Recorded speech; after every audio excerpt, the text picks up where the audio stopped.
Hi and welcome to another narration presented by yours truly, Cryptids Roost. Let's just take a moment's silence for all the haters, Karens and the trolls. That's enough. Be sure to check out the blooper reel at the end of the video, which is then followed by the end screen where you will find more videos listed. So grab your coffee, sit back and enjoy the show. And don't forget, where fear is, happiness is not. The Alpha Syndicate, Part 1, The Shifting Sands. This awesome series is written by PineMoonPoet. Money talks, always has. That's what brought me to the Syndicate after all. I was fresh off the force, facing eviction, just sort of wandering without direction. I had applied to any job I figured a guy like me could get my hands on. Security guard for a bank, bodyguard for some unappreciative 20-year-old man-child. Hell, I even thought about getting my bail bondsman's license. All were met with conceited sighs and, "Sorry, we're not hiring. Try again later in the year." That's really easy to say when you're not worried about putting food on the table, or if you can even make rent. I made the decision to do what anyone with little money would do in my situation and went to wash my sorrows away at the local dive bar. Figured a few bottles of feel good could take my mind off the situation for a couple of hours at least. It was there in that small town shithole, leaning on a sticky weathered bar top, that I met Mr. Beck. Rough day? I looked around and saw the place was pretty much dead, except for one man. He wasn't just talking to thin air. "That easy to tell, huh?" I said, draining the last drops from my fourth beer. He chuckled, a greasy, almost Weasel-like laugh. "Always can tell a man down on his luck. That's how I make a living." He sauntered over, plopping on the stool next to mine and outstretching his hand. "Wilson Beck, talent scout." "Marcus Kent, not interested in your pyramid scheme." Again I heard the same Weasel-like laugh. "You misunderstand me, Mr. Kent. I'm not in that line of business." He reached inside the lining of his suit and retrieved a nondescript black business card, sliding it across the bar in my direction. "Alpha Syndicate Consolidation Services." He spoke almost in a whisper. Turning over the front of the card revealed the same jet black background with embossed gold lettering. Its logo was simple, the Roman symbol for Alpha entwined with the Omega symbol arching above.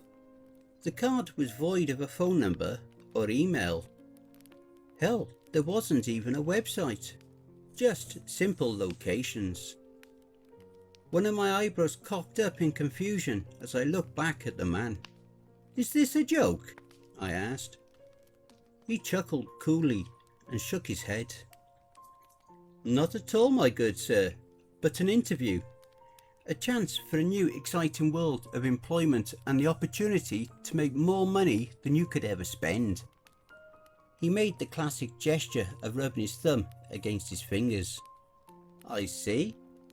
Any particular reason you're peddling the pitch to me?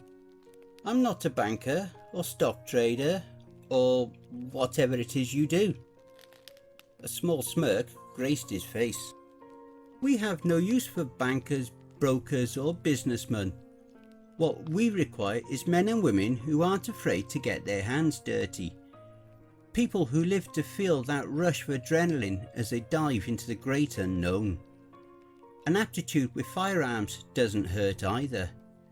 And judging by the haircut and build, in a town full of farmers and fishermen, I'd bet that you're either law enforcement or recently separated from the military. Either way is a big bonus with our hiring manager." My eyes went wide.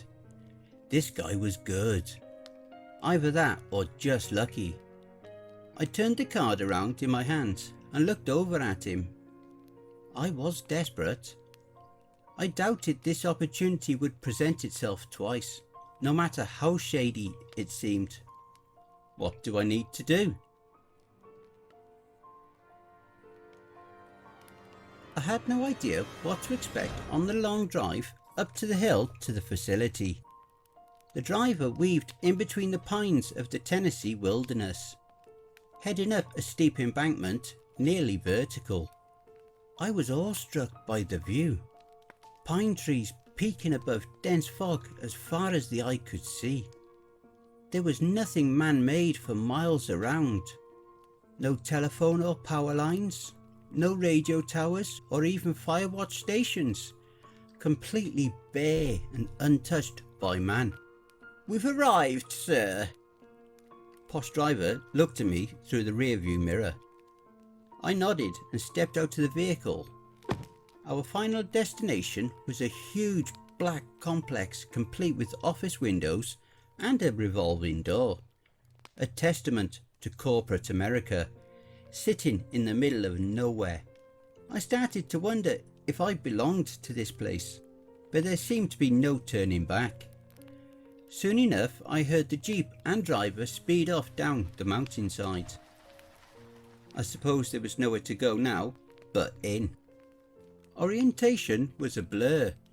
Lots of medical screenings, standard gear assignment, and numerous PowerPoints about policy and standards. All this information, yet I still didn't know what I was actually doing. Those questions were soon answered after lunch when I was led into a small briefing room. Before me sat 5 people. All were decked out in the newest tactical gear and everyone seemed less than enthused upon seeing me. "Doc, what's the deal with the new guy?" A blonde-haired man stuck his thumb in my direction. His face was dirty and tan, except for around the eyes. The baseball cap pulled backwards hid his shaggy mane. "He's covering down as the 5th man since we lost Garcia," an older gentleman said. His long grey hair tied back in a ponytail gave some sense of professionalism, yet his beard could have belonged to your standard mountain man. The blonde-haired man piped up again. "So first Garcia goes and croaks, putting us down a guy. Now we have to babysit some new blood who hasn't even been in the field?" "Yes," the old man retorted. "And you will sit down, shut up and deal with it, or you can stay your ass here. I don't have a problem finding 2 replacements in one day." There was a moment of silence as the old man narrowed his eyes at the blonde. Suddenly, with a clearing of the throat, he stood up and faced me. "Nice to meet you. Marcus, right?" I nodded, trying not to fumble my words. Yes, nice to meet you." I stretched my hand in an attempt to shake his, though he just looked at it and back to me. "Good to have you, man. Name's Trevor, but feel free to call me Doc. I'm the resident medic and squad leader here. Welcome to Whiskey Team." He pointed to an empty chair and then to the other people in the room. "This here is Paige." He pointed to a slightly older woman with long dark hair and brown eyes. It was hard to place her origin, but she gave off a slightly Central American vibe. "Lead engineer and second in command. You need something and can't find me, you go to her." She gave me a wave. Trevor jerked his thumb to the end of the table to a large black gentleman with thick glasses. "That's Wade, heavy weapons specialist." "Good to meet you, man," Wade growled out. "Likewise," Trevor concluded with a heavy sigh. "And this is Eric. He's..." "The best shot in this place," Eric chimed in. A scowl came across Trevor's face. "Eric is our marksman and scout.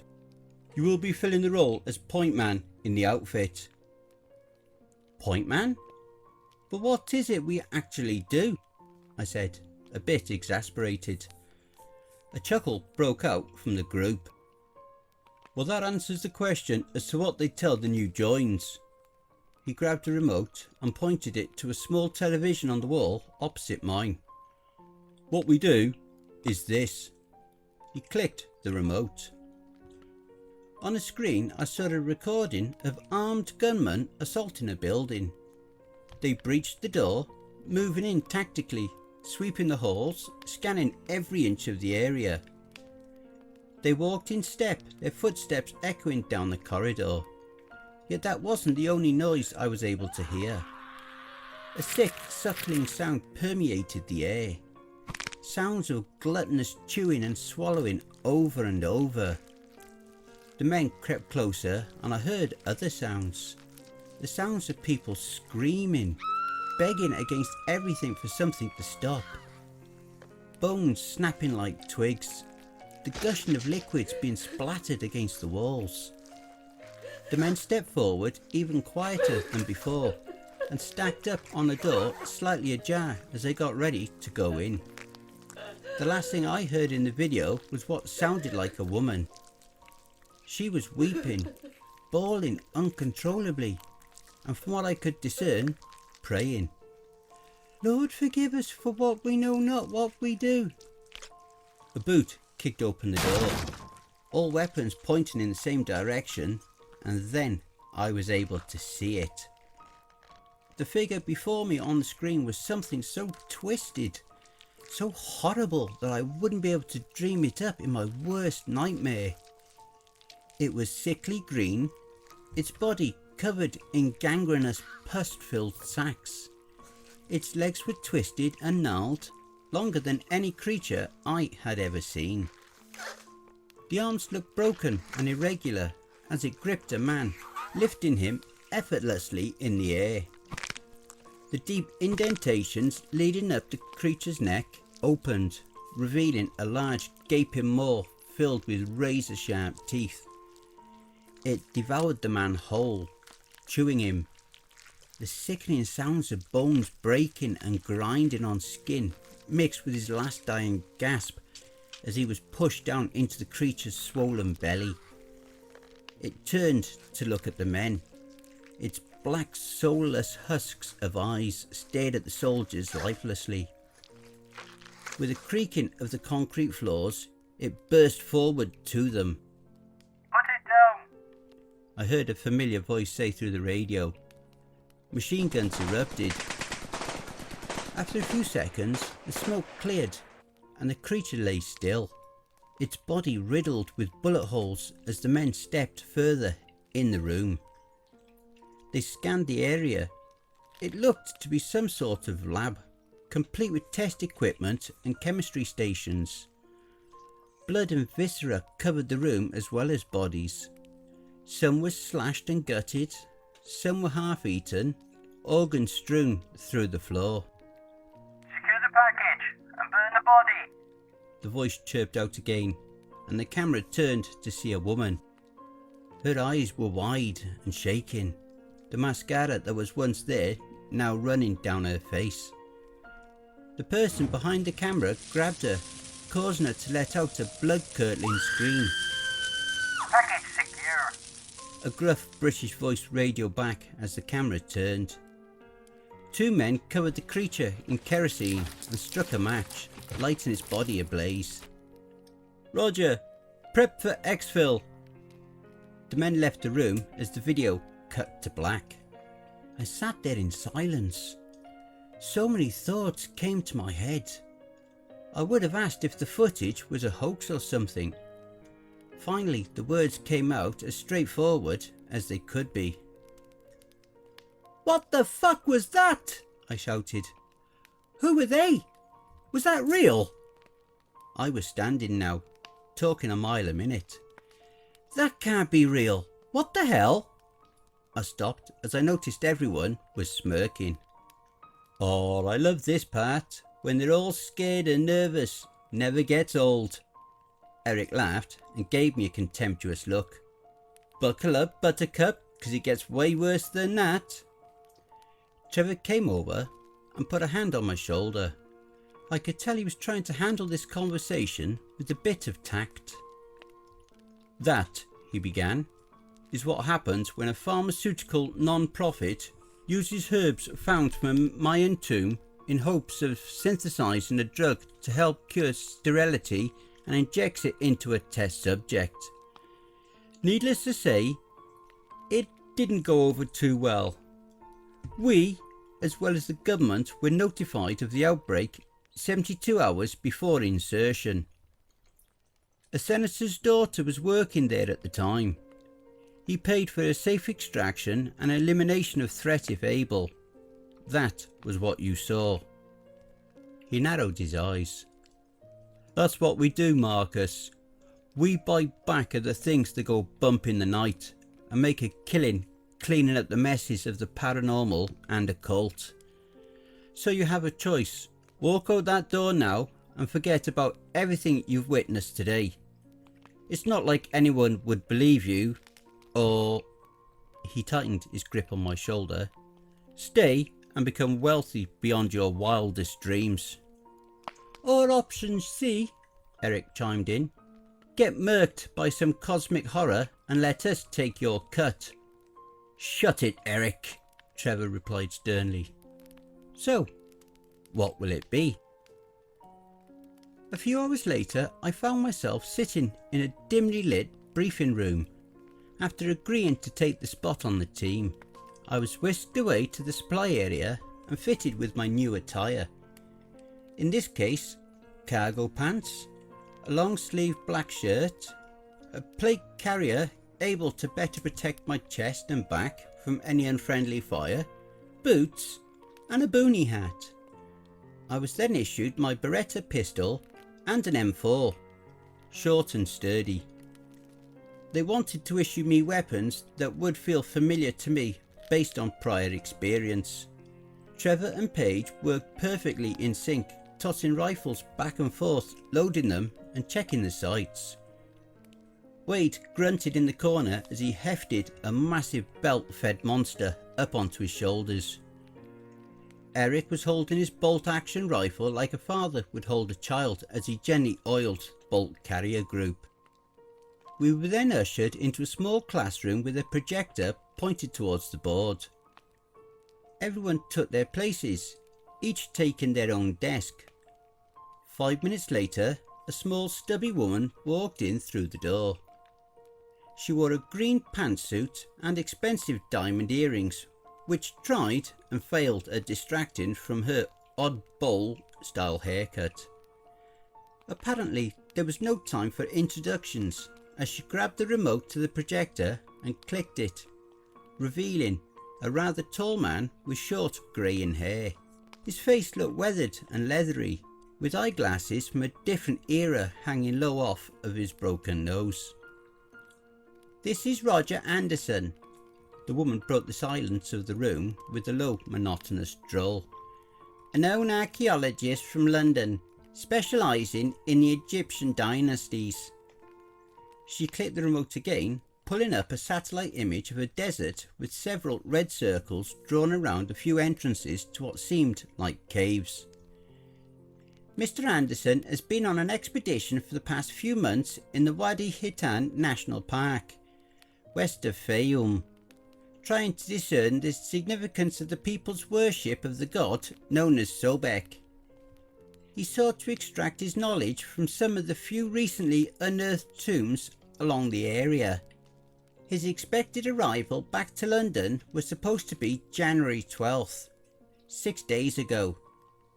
The woman paused. His estate seemed rather worried, as Mr. Anderson has never missed a deadline before. Their first thought was to contact Egyptian law enforcement to send a search party.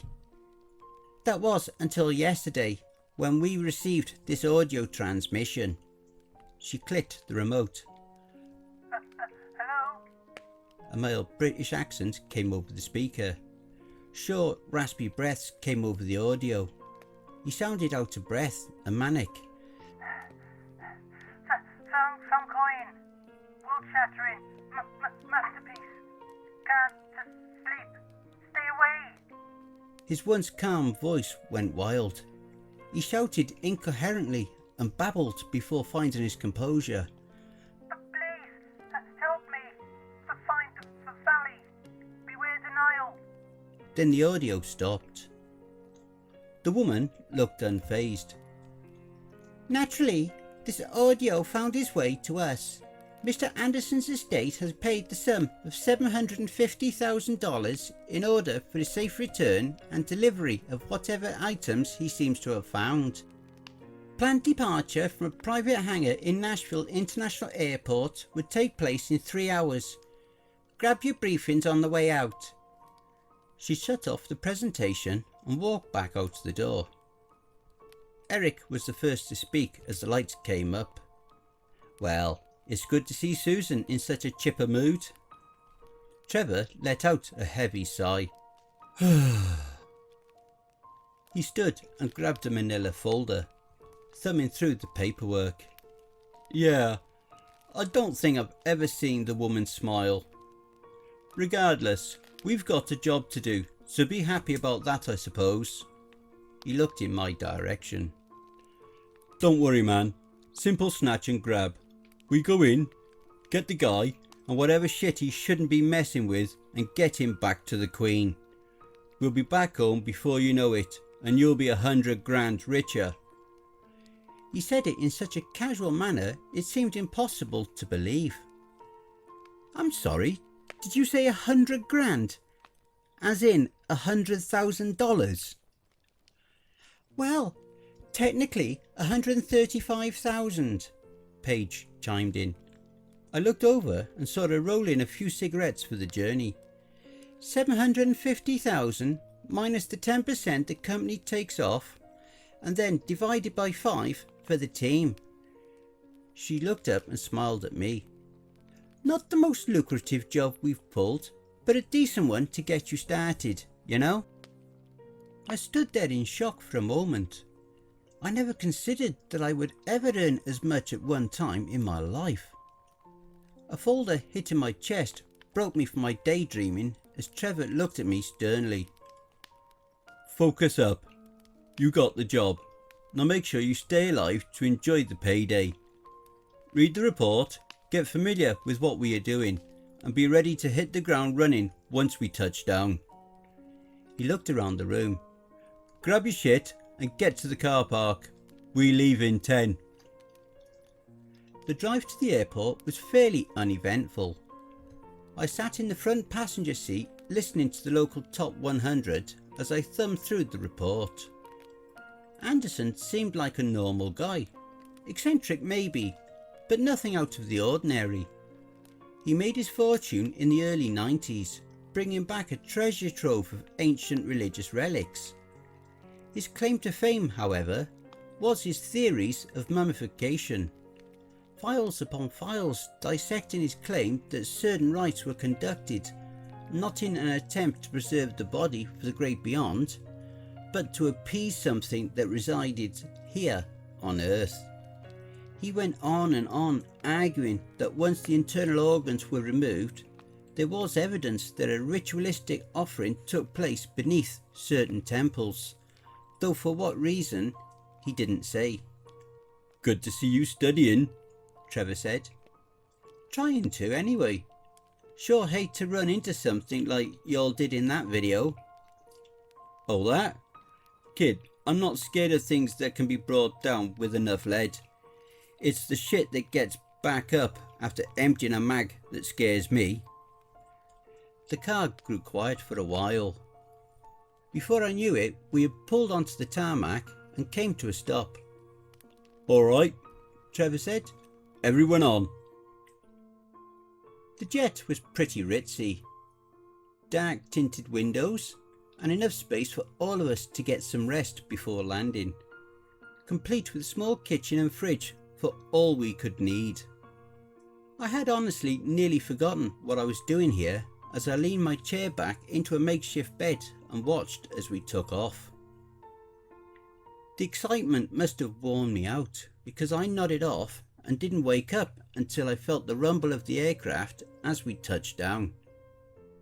The cabin lights came on as Trevor walked the aisle, rousing each of us.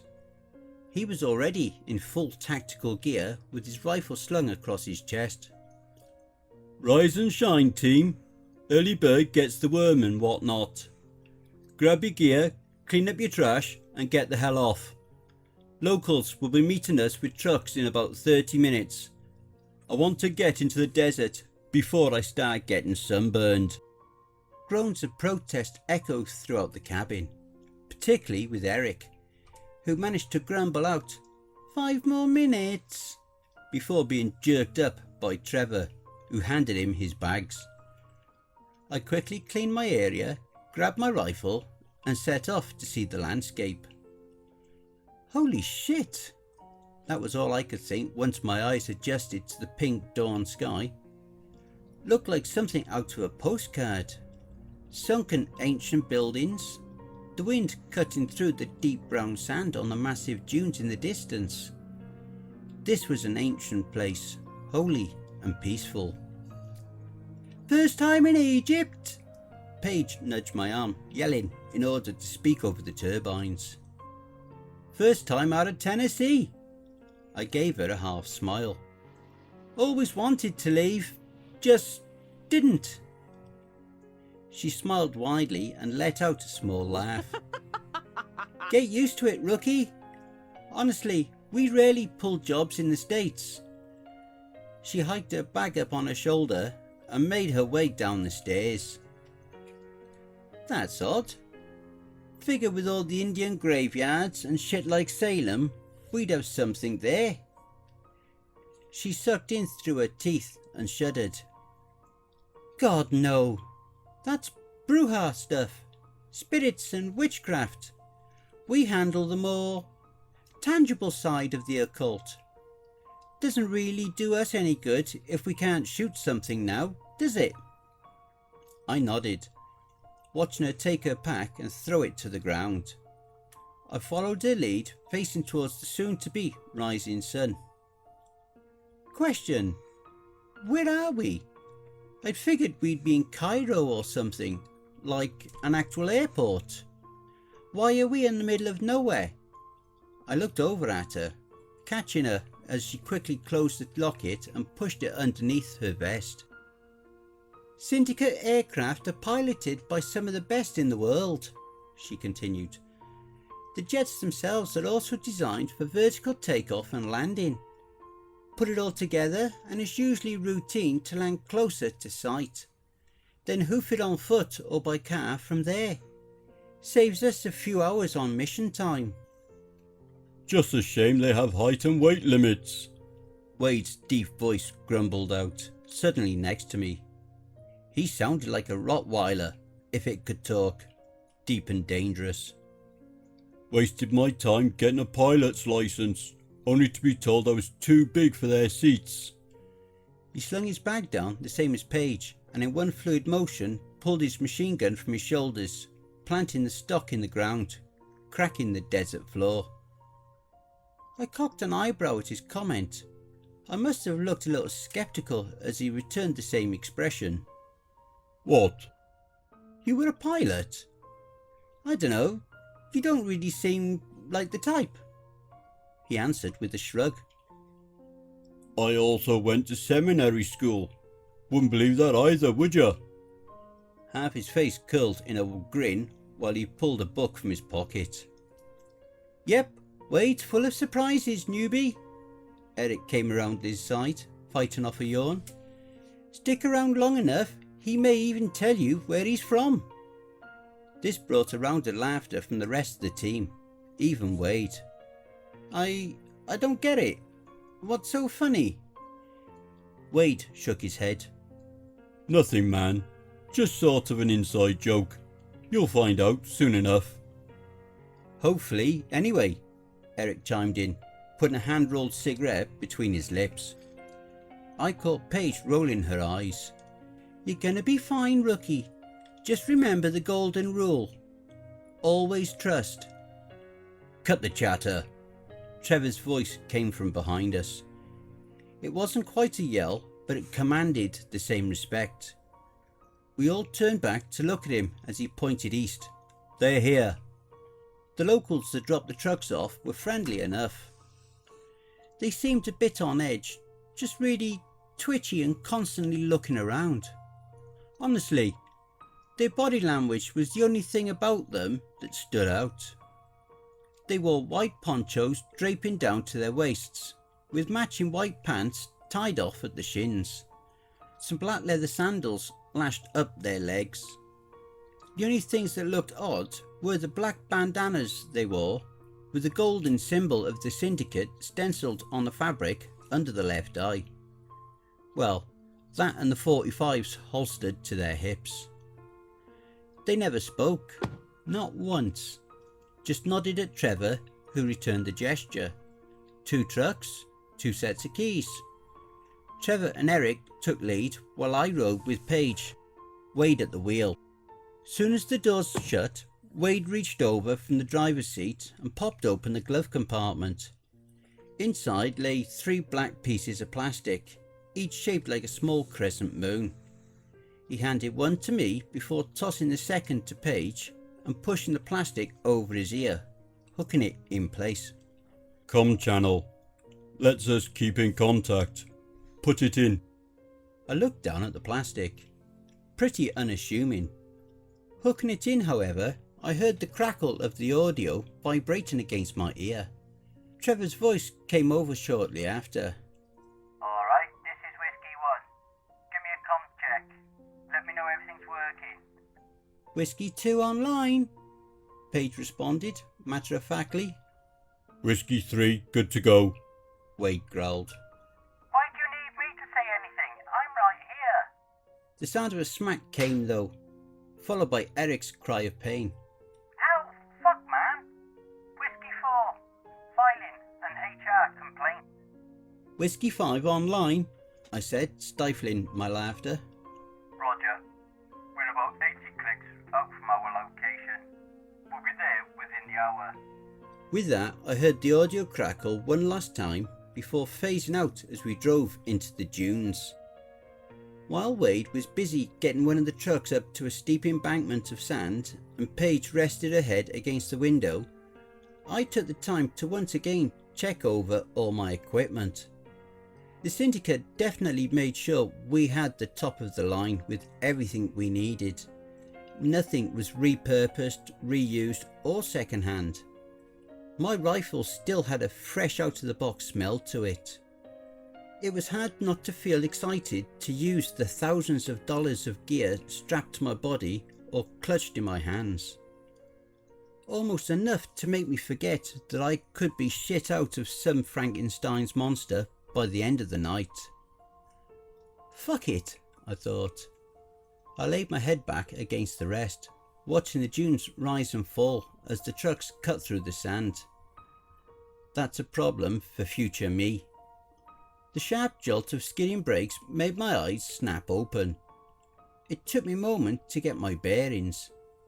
The ride over was only supposed to be an hour. When did it get so dark? It was only when I looked out the other window that I realised the sun was still shining, high and hot. The difference was that my window looked out into the mouth of a massive cavern. It would have easily swallowed a good-sized mall, flanked on the sides by 2 massive sandstone pillars, the inside lit by a bevy of torches. I was beginning to understand the scope of this hellhole we were about to walk into. Shit, I muttered as I stepped out of the truck, my foot crunching softly against the compacted desert floor. Who you telling? Wade came around, eyes still glued to the cave. Doc, you got a map for the inside, I hope? He shouted. Trevor was leaning against his truck, finishing off a cigarette. He nodded, flicking the embers, and walked over. Radioed ahead to request an escort inside. They're on the way out now. They seem pretty skittish though. I didn't think guarding a jumpy little Brit would be all too difficult, but apparently they can't wait to get the hell out of here. Something about bad dreams, I think. My Arabic is pretty rusty though, so they may just need to take a piss. We all laughed and kept looking around, studying the entrance. I had to turn to get a good look at its entirety. Something about it seemed off. I can't really explain, but it felt like it wasn't supposed to be here. The more I looked, the more I felt wrong with it. It gave me the chills. Like this wasn't a cave that we were going into, but the mouth of a monster. I stiffened up when I felt a hand clasp my shoulder. Easy, killer. It's just me, Trevor said. He pulled out another smoke, lighting it in one swift motion, and took a drag. Just checking to make sure you ain't having any second thoughts. I smirked and gestured for my own cigarette. He obliged and offered a lighter. I took a drag, letting the fresh smoke hit my lungs. Not yet, but I'll let you know when I do. He nodded and faced the mouth of the cave. Man, I'll tell you, you definitely lucked out on your first op. Oh yeah? Why's that? I remember my first job, running through the Appalachians, hunting skinwalkers, tripping through trees and falling in stagnant lakes in the middle of the night. Can't do much better than bright and sunny. I thought we didn't pull jobs in the States, I said, cocking an eyebrow. We used to. Seems that most of the baddies don't like being hunted in their own backyard, so they migrated elsewhere. So we really haven't seen much in the past 15 years. I almost dropped the cigarette in shock. You do all these jobs and you're still working after more than a decade? 2 decades. Trevor exhaled smoke through his nose, looking over at me out of the corner of his eye. Got a problem with that? Not really, just why not retire? I'll quit when they do, he answered. He jutted his chin forward to point at the man hustling out of the cave. Time to go to work. Despite Trevor's earlier claims to be rusty in the guard's native language, he was able to converse with him fairly well. The guard was a short man, same apparel as the ones who dropped off the trucks, though this guy was nowhere near as composed as the other two. He ran up to us, clutching at Trevor and excitedly telling him something. Physically, he looked rough to say the least. His face was greasy and covered in sweat, his beard broken off into twists. His eyes, though, they looked like the ones you'd see in a picture of someone coming back from World War II. Like he had aged in just a short time. He squinted through his already swollen eyes, so I could barely see the glassy whites. Whatever had happened to him, he was the worst off for it. All right, Trevor said, turning to us. Aten here is going to lead us back to Mr. Anderson. Once there, we will be extracting himself and his co-worker. Anderson will be in our care till we touch down in the UK. Then we hand the lunatic off, say thank you for the cash, and fuck off back stateside. Good to go? He paused, scanning our faces. We nodded in agreement. Good. Watch your step inside. Even though we have a lit path, I'm sure there's bound to be places to get lost on the way in. Eric, you'll be in the back providing security and picking up any stragglers you find.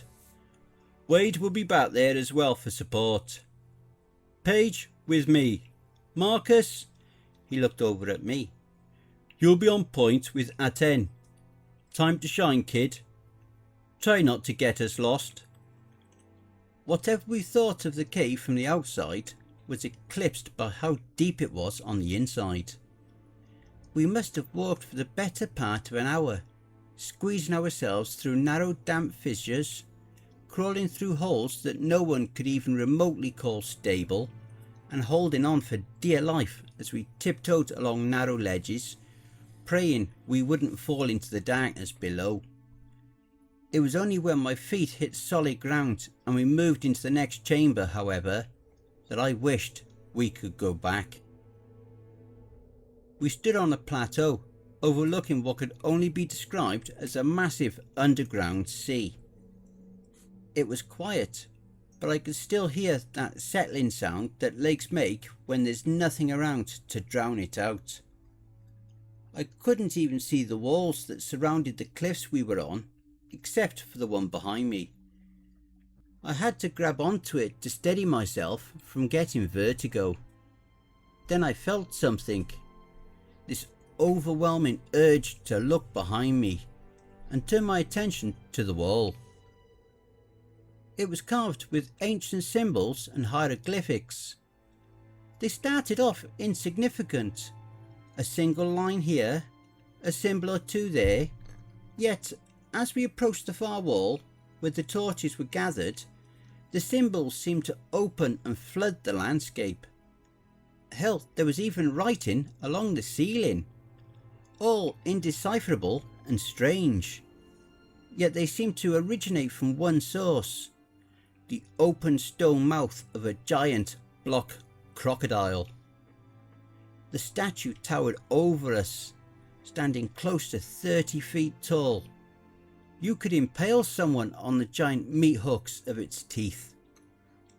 Below its gaping mouth sat a massive stone table, anciently ornate and arcane. This wasn't something you'd ever find in a history book. This place wasn't hidden by the people of the time. It had been banished, left to rot away so that no one would have to bear the sight of it. I felt the familiar touch of Trevor's hand on my shoulder, causing me to jump. "Game face on," he whispered into my ear. "Don't let anyone, least of all the customer, know how freaked out you are. You are the heavy artillery here. Mercs aren't afraid of the dark, kid. Take a breath, grit your teeth and get your bearings.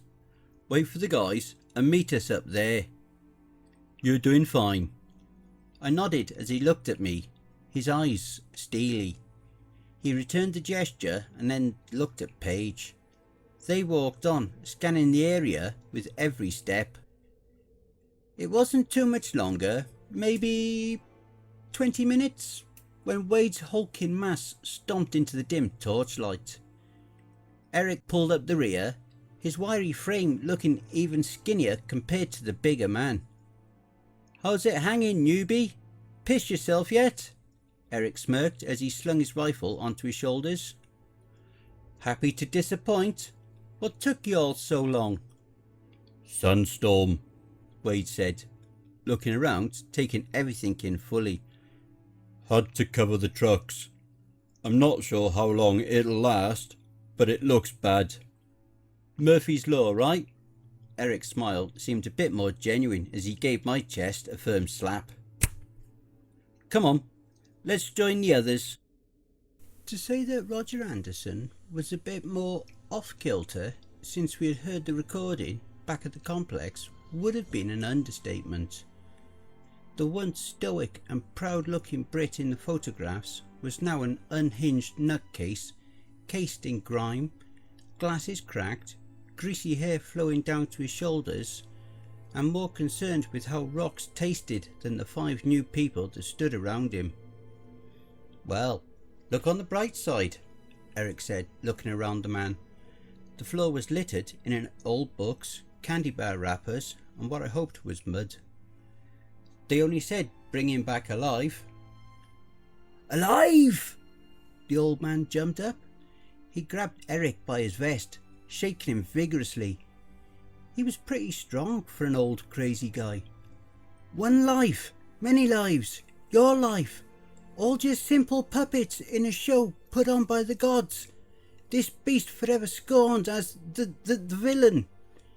He blinked rapidly, like he was trying to think of the next verse to his sermon. Who are you again?" "Your rescue party," Eric said, shoving him back on his ass. "And this had better not be what I think it is," he shouted, wiping a brown smudge off his shirt. "Oh yes, quite. My rescuers. You had to rescue me from whom, exactly?" "Mr. Anderson," Trevor stepped forward, taking a knee next to him. "We're from the Alpha Syndicate. You may call me Trevor. My team and I were contracted by your estate to bring you back, safe and sound." "Safe at least," Eric muttered. Trevor shot back a "shut the fuck up" glare. "As I was saying, We were also told to bring a relic of some kind.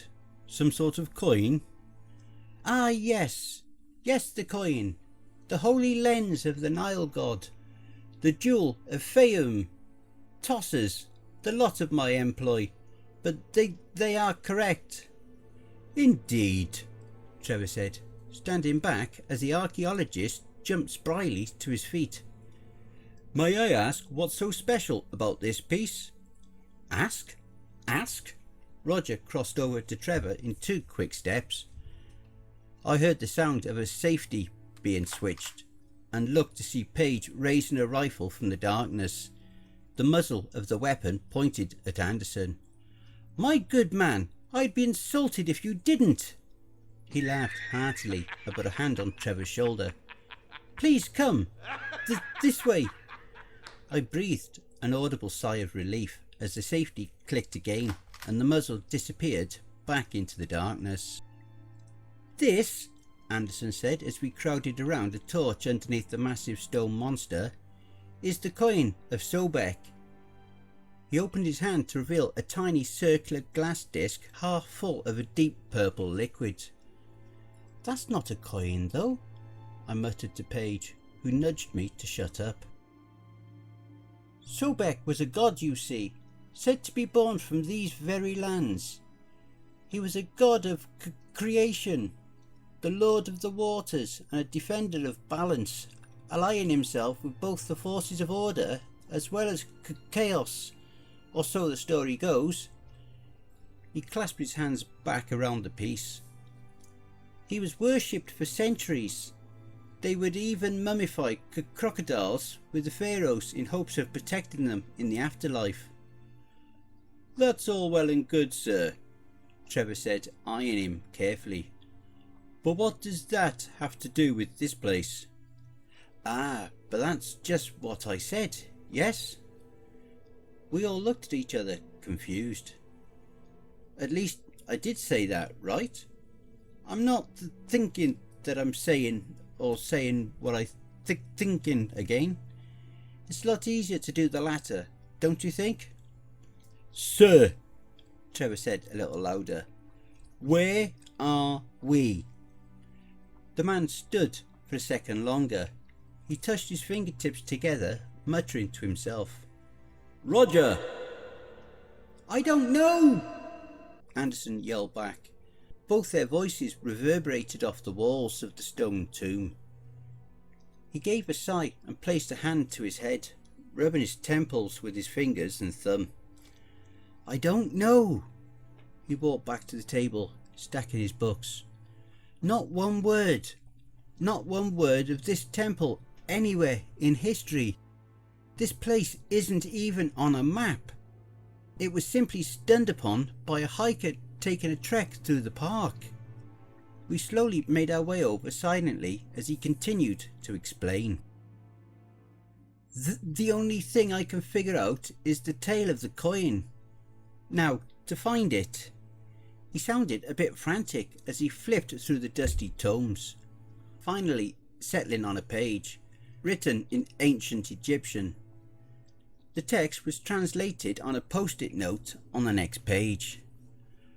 Wade reached and took the book, reading aloud for the rest of us. And rejoice, he who drinks the dark waters, your cup shall fill and will be filled for all time. Take to task your prayers to the son of Neith. Allow his will to flow through your blood like the Nile of the old kingdom. Rejoice, dear brothers, in the union of your mortal flesh to that of the Lord of the waters. Rejoice in his dark sea. Allow his path from the underworld to join your path to dreams. Rejoice, dear brothers, and heed our call of brotherhood. Heed the call of the dark river god. So, the coin is filled with a never-ending supply of drinking water? Paige asked sceptically. Either that or lizard steroids, Eric threw in. Both great ideas, Anderson said in a much calmer tone. As far as I can surmise, this place was a secret temple to Sobek. As to why here? Well, as you heard, they believed this to be the entrance to his world. The underworld, to be exact. That would explain the whole dark god bit, I said. I gripped my rifle a little bit firmer. Regardless of what it says, Trevor said, breaking me from my thoughts. I don't want to spend any longer in this place than I have to. Get your shit, sir, and keep a tight hold on the relic. We are leaving. Yeah, about that, boss, Eric said. Hate to be the bearer of bad news, but we can't go anywhere till the storm outside lets up. Nearly swept me and the big man away. Of course there's a storm. Alright, new plan. Let's make our way back to the entrance. We'll survey the scene and make our decision on what to do next. Oh, if you require guidance, I can make a great guide to the cave mouth. Let me find my spectacles, please. Sir, they're on your face, Paige said in exasperation. Oh yes, I see. Anson pulled his glasses off and rubbed the smudges off. Kid, you're on point. Get us out of here. Trevor rubbed his temples.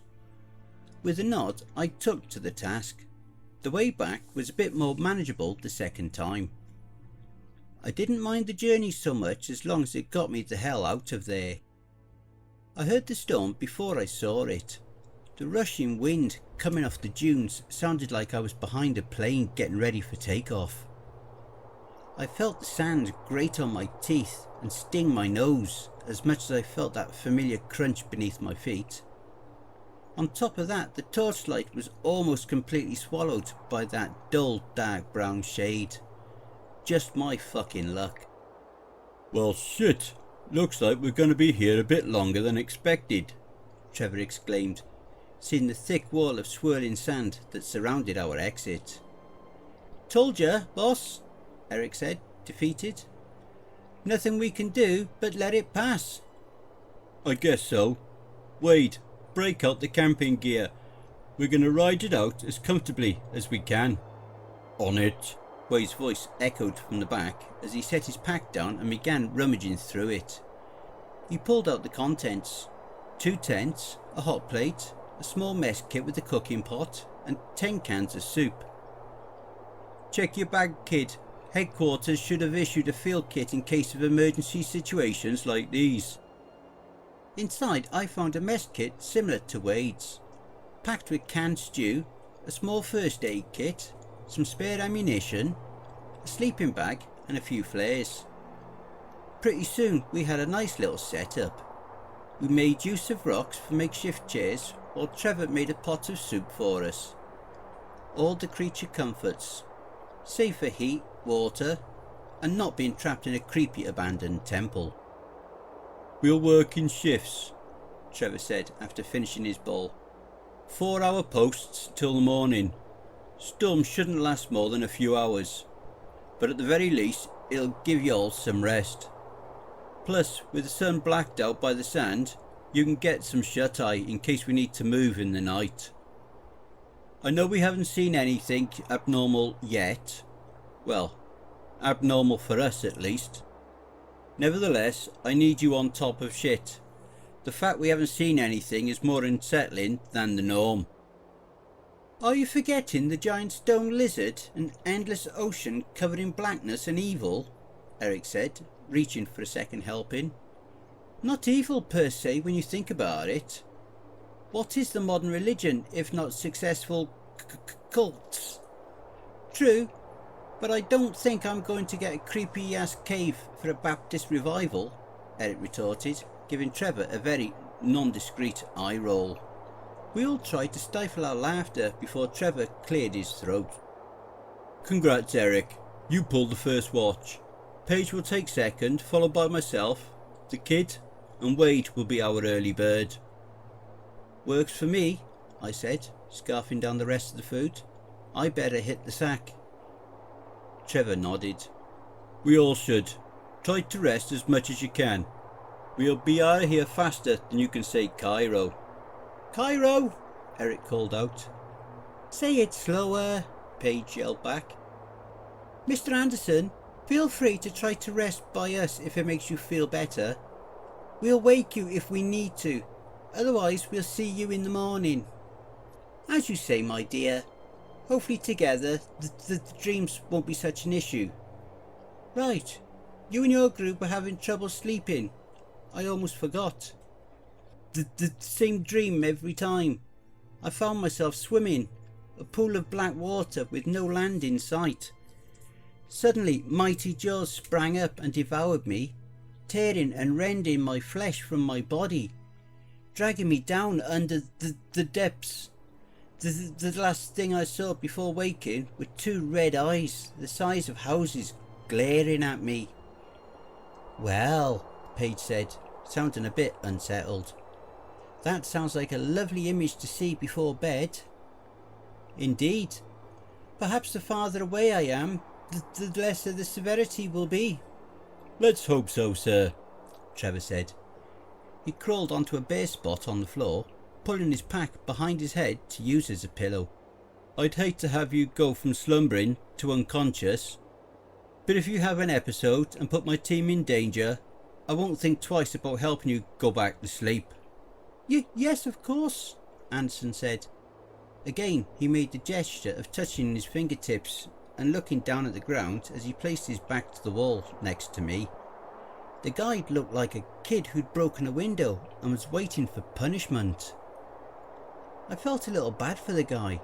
It wasn't too long before he and the rest of the team were out. I'm not sure when it was when I finally drifted off. With a hard floor and ever-blowing wind, it seemed like I never would. Somehow I managed. I must have been sleeping lighter than I thought, seeing that when I woke up, it was seemingly for no reason. I sat up, rubbing my eyes to adjust to the darkness. The storm must have finally stopped since I could feel myself think again. No more rushing wind or sand particles slapped my face. Something else had replaced it though. A low buzzing ring crept up my spine and settled behind my eardrums. Like when you stop listening to something loud. It was an itch I couldn't scratch, no matter how much I tugged at my ears. I think it got louder, to be honest. My eyes finally adjusted, moving to the torchlight that illuminated our little camp. Trevor was sitting on a rock with his back to me. He was rigid and on edge. Kid, do not make a sound. Do not panic and listen to me very carefully. With those words, my body went on high alert. My hand stiffened around the grip of my rifle. The ringing seemed to turn up a notch. All the ambient sounds faded away, so that I could barely hear Trevor's voice. Something's not right. I want you to slowly, very slowly, inch towards the cave mouth. Look outside and tell me what you see. Whether it was the comfort of knowing Trevor was there or sheer muscle memory, my legs worked. I carefully tiptoed off to the mouth. Making my way, I realised something else. Every torch was out. Not just the ones that were at the mouth during the storm, but everywhere, even heading back inside. The only illumination came from Trevor's lighter and the light outside. Wait a second. Where was the fucking moon? Where were the stars? There was nothing there. I don't mean it was so overcast the moon was blocked. I mean there was nothing. Just a deep purple backdrop that seemed, well, it seemed to move. It vibrated and twisted, casting a damp glow on the sand in front of us. The sand. The ever-growing range of dunes that seemed to go on endlessly. Sand, rocks and dust, but no trucks, no tarps, no trash. Hell, there weren't even footprints or tracks in any direction. And the sand, it wasn't brown. It was pitch black, like God grated coal from the heavens. A massive ocean of black as far as the eye could see. I don't think we're in Egypt anymore, kid, Trevor said a few feet behind me. It was hard to hear him. It was hard to hear anything. The ringing increased enough to make my knees shake. I kept my balance and tried to concentrate. But where? I don't know. I can't even remember when the storm stopped. It was there where I took it from Paige. And then it just stopped like that. He snapped his fingers. I lost my sense. I thought I might lose my dinner. I didn't know what to say. I could feel myself starting to hyperventilate. Easy, kid. We're not where we were, but we're alive. I woke the team. Let's get a plan. His voice cut out. The ringing wouldn't let me hear. It seeped into my brain and I could feel my skull vibrate. I dropped to my knees, clutching my head in my hands, and I screamed. Even though I couldn't hear it, I felt my mouth contort, my jaw popping and my vocal cords shaking. Eventually I heard something else.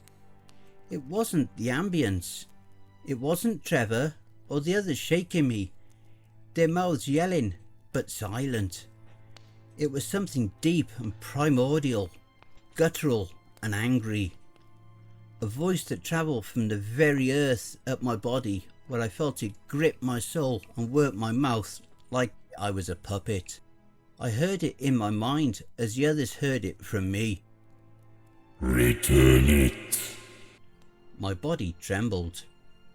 The air left me.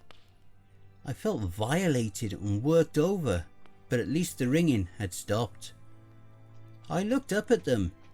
The looks on their faces flashed between fear to concern, settling on Trevor's solemn grimace. Kid? Marcus? Can you hear me? I looked at him and nodded. Stand up, he said, reaching a hand out and pulling me up. I felt a hand on my back and looked to see Paige, still eyeing me with concern. She had the eyes of a mother, someone who didn't want to see you hurt, who wanted to bear the weight of your pain. I hadn't seen that side of her before. Trevor's voice snapped us both back to the situation.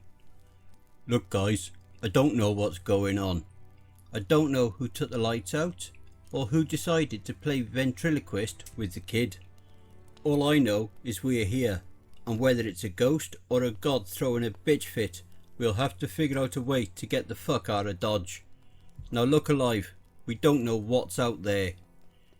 A gunshot rang out, the sound that comes from a high-powered rifle. Eric was kneeling down and firing out into the sand. I think I have a pretty good idea, boss, he shouted. We all turned to see what he was talking about. The sand was moving. The black crystals flew away like the wake from a boat. Something was swimming underneath. Something massive, and it was heading right for us. Make a kill zone, Eric. Keep peppering the waves. Lead your shots. Paige, Marcus, find cover and alternate bursts. Wade, break out the tripod and put the pig on cyclic. Let's go. We all flew into action. Eric's rifle backed again as he aimed in. The barrel of Wade's machine gun glowed as he held the trigger down, his tracer rounds lighting up the night. It was so disorientating. Everything was happening so fast. But Paige grabbed me and slammed me against a nearby wall. She let a burst of rounds fly while Trevor mirrored us on the far side. But the thing kept coming. It was nearing in on us, strafing side to side, almost surfing the dunes. It was fast. Paige and I alternated every other burst, but if the amount of firepower we were throwing at it didn't slow it down, what were we going to do when it decided to pop out? Paige, now! Trevor shouted. Paige stepped forward and opened the bottom of her rifle, loading a grenade. With the pull of the trigger, the grenade flew out, lighting the sand in front of us on fire. Please kill it, I thought. I prayed to God, to anyone with power to listen. Please kill this fucking thing. My heart sank lower than I thought it could as the creature plowed right through, extinguishing the flames in its wake. It was almost here, and it was getting faster. The sounds of a rifle stopped, ringing out amongst the volley of lead. Eric stood and backpedaled quickly, trying to get his mag out. "Trevor, I'm dry! I got a..." That's all he got out. Then a large black mouth filled with gargantuan teeth opened up from underneath him and ripped him in two. The beast dove out of the sand to stand on its back legs. It was as tall as a bus and twice as wide. Its body was coated a deep black that gave off an unnatural glow, its red eyes widening in glee. A giant black crocodile. Its gaping maw snapped down on Eric again, spraying chunks of bone and viscera across the cave floor. His arm still dangled from the beast's tooth. I heard Wade yell, turning his weapon on the croc and firing again. In one swift motion, the creature dipped down and reached the man in the blink of an eye. The firing stopped as it picked Wade up with its massive hands and grabbed Wade by both sides. Then it pulled. Wade popped like a cork. His intestines spilled from him to the floor as he screamed. The scream of immeasurable pain mixed with fear and the truth of a certain death. His cries were drowned out as the creature spoke, projecting his voice to all of us. "Return that which you stole." With a meaty thwack, the beast hurled Wade's body against the wall, painting it with blood. "More! There's more!" Paige screamed out. The entire desert, this ocean of blackness, the sands of hell were churning. More wakes came, more creatures coming to us. I heard the scream of the one person I couldn't bear to hear. I looked over to see the creature had grabbed onto Trevor and was hanging him upside down, lowering him to its throat. Trevor was yelling. He emptied his magazine into the creature, yet nothing seemed to work. It was unfazed, like he was shooting him with a spitball. "Trev!" Paige screamed out as she rushed to save him. It was too late. The creature's jaws came down again, crushing Trevor's head like a grape. She stopped screaming. She stopped running. She turned. She looked at me with the same mother-like eyes, now filled with tears. Then a second beast slammed into her, turning her body into a pink mist. They were dead. Everyone was dead. Trevor, Eric, Wade, Paige. I backed up against the wall. I could do nothing but stand there and watch as my team was turned into a grinder. Another beast landed in front of me, standing back as it towered above me. I didn't want to die like this, like them. I grabbed my pistol and raised it and pointed it to my head. I heard the voice again. "Return the waters of the river god." I fired. I sprang awake with a scream. Awake, not dead, not in heaven. Still in this brown shithole on earth. This brown, well-lit shithole with a sandstorm roaring outside. Had this all been a dream? I looked around and my suspicions were confirmed, as everyone was still out, but they were in one piece and breathing. They all looked to be having the worst dreams of their lives. Everyone was twitching and spasming, their eyes moving rapidly under their eyelids. I saw Eric knocked out against the wall. We must have never made it out of the first watch. Fuck it. I didn't care. I knew what I needed to do. I steeled myself as I opened my pack and grabbed my flares. Anderson was only a few feet away. Ironically, he was the only one who seemed to sleep soundly, snoring like a sandmill with a coin laying plainly on his chest, its once dark waters now glowing a deep blood red colour. I grabbed the coin I took it and ran back inside. The torches here were still lit, so I didn't have to use the flares yet. I quickly found myself on the ramp leading into the sanctum. Where the other torches had stayed lit, the room itself had snuffed any light that was there when we left. I lit one of my flares and made a break for the table. The second I entered, I felt watched. A million eyes all watching me, all staring in delight as I sprinted and stood on the table. I must have nearly tripped twice in trying to get there. My hand clasped at the coin as I wrenched it from my pocket and placed it back in the stone croc's mouth. But it wasn't stone. It didn't feel like stone. It felt warm and wet. I felt a tongue that curled and gently lifted the coin from my fingertips. I heard that voice chill my veins again, not in my head, but in my ear, right next to me. Good boy.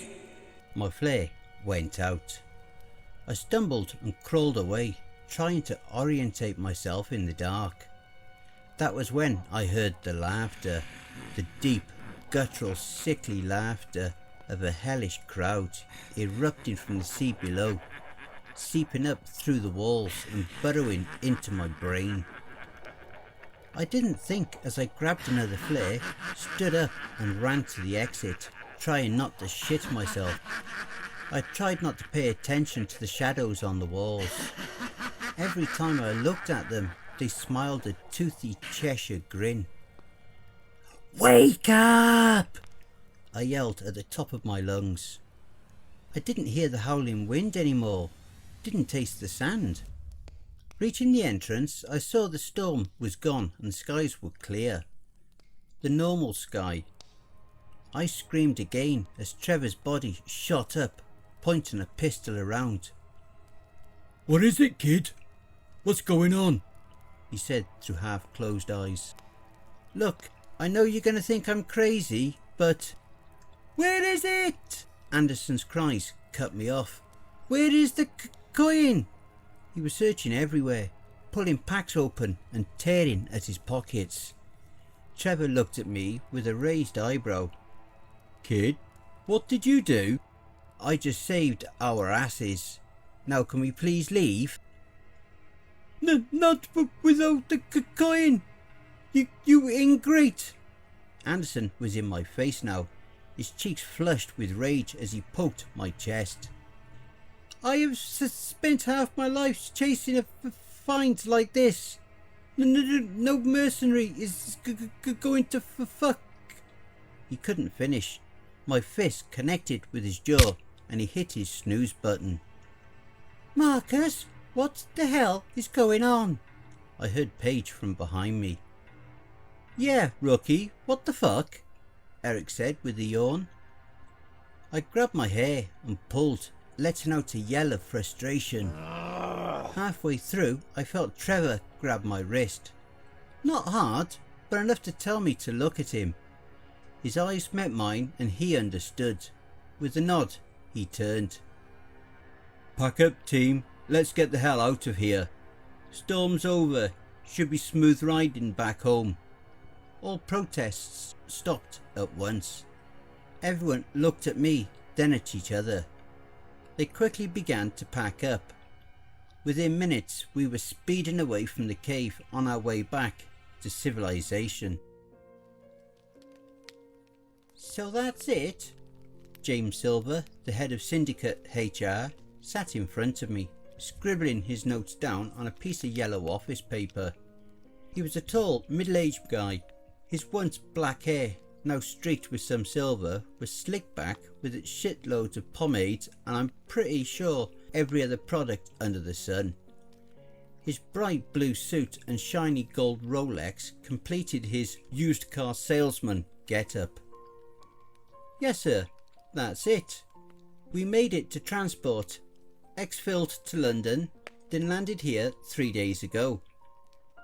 We'd been given a couple of days to rest up after getting back. I'd gotten a call a few hours ago that I needed to come in for a performance evaluation. Before I knew it, a black SUV with tinted windows pulled up in front of my apartment building, and I was strongly encouraged to go for a ride. Thank you, Mr. Kent. Sir, can I say why I'm here? Of course you can, Mr. Kent. Silver flashed a toothy grin and sat his paper on the table, leaning forward to give me his attention. 50% of a job well done is 100% failure in management's opinion. We don't have time for half-assed contracts in our line of work. Now, seeing as you are new to the company, certain faults are understandable, so don't worry, you still have employment with us. He paused briefly, like he wanted to make sure I understood fully what he was saying. 50%? I scoffed. We got Anderson out safe. Yes, you did, Mr. Kent, but you also just submitted to returning the coin. The other half of the job, but he waved his hand with a smile. Nice corporate way of saying, shut the fuck up. While management is frustrated, we understand that certain mishaps will happen during a training period. That, coupled with your performance review from your supervisor, who saw you in a more, shall we say, favourable light. My supervisor? That would be me, kid. Trevor's voice came behind me as the door opened, bringing some natural light into this dingy fluorescent shithole. You done with him, Silver? Got a briefing in 5. Silver looked all over his notes again. Everything here is in order. I'll update contract number 26043 accordingly. He turned to me. You're free to go, Mr. Kent. We left in a hurry, power walking through the corridors and cubicles. I looked over to see Trevor light a cigarette as we passed the last row of office drones to the door at the back of the complex. Thanks, man. For what, kid? He blew a plume of smoke out and turned to look at me. Well, for saving my ass with that report. He gave out a laugh and shook his head. Kid, you saved all our asses back in Egypt. Those dreams, what I saw, what we all saw, I wouldn't have woken up. Least I can do. You trusted my judgment? I couldn't help but crack a smile. Didn't Paige tell you? Golden rule, kid. Always trust your team. These guys, he pointed to the complex, they find people like us. People that don't have anyone. Loners, drifters, runaways. You get the picture? They put a gun in our hands and use us to turn a profit. What family do we have out in the world? If not the ones beside us when the shit hits the fan. I know you trust me. I know everyone in the team does. I also need to trust you all as well. I nodded as my smile widened. Now, he said, before taking a long pull and puffing his cigarette down to the filter. Get your game face on, kid. Time to go to work. And I hope you all enjoy the blooper reel. He reached inside the lining of his suit and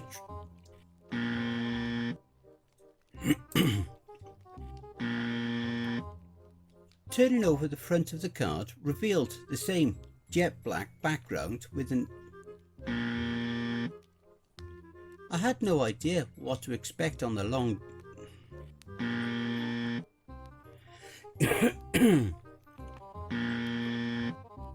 The baseball cap pulled backwards hid his Trevor jerked his thumb to the end. Longer than any creature I had... Fuck's sake. It burst towards them. Fucking chair. Organ strung through the floor. I could tell he was trying to handle this conversation with a bit of tact. His voice. The difference was that my window looked out into the mouth of a different... flanked on the sides by two massive sand... Fucking hell. I took a drag, letting the fresh smoke out hit... Once there, we'll be extracting in... Hell, there was even writing... My team and I will contact... But at the very least, it'll give you some rest time. True, but I think I'm going to get... I sat up, rubbing my eyes to adjust to... It was an itch I couldn't scratch, no matter... The sound... My heart sank lower than I thought it could be. His arm still dangled from the beast's... Where the other torches had stayed lit, the room itself had snuffed any light that there was where...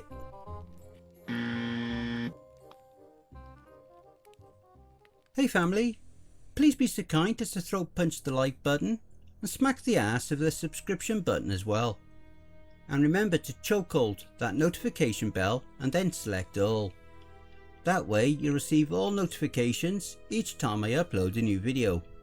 And by subscribing you'll be the first to see all of our new spooky creepypasta stories. A very big thank you to PineMoonPoet for allowing me to narrate this awesome series. Make sure to check out the PineMoonPoet's Reddit page for more brilliant stories as well. Also be sure to check out the PineMoonPoet playlist here for more of their stories that I may have already narrated. I would just like to say a very big thank you to all of the authors that I have worked with and all the ones that I will work with in the future. So thank you all, my brothers and sisters. And why not hashtag cryptidsroost in your comments. If you would like to support the channel, I have an account at buymeacoffee.com. You can buy me a coffee with your coffee donations, big or small, to that site. The link is below, or via paypal.me/cryptidsroost. You can also support us and buy me a coffee on Ko-Fi. It's an alternative to Patreon. The link for that will also be below. I have also created a new account at BitChute. That's also an alternative to YouTube. The link for that will also be below. And don't forget to check out the end screen, see above. That will also list some more videos in my back catalogue.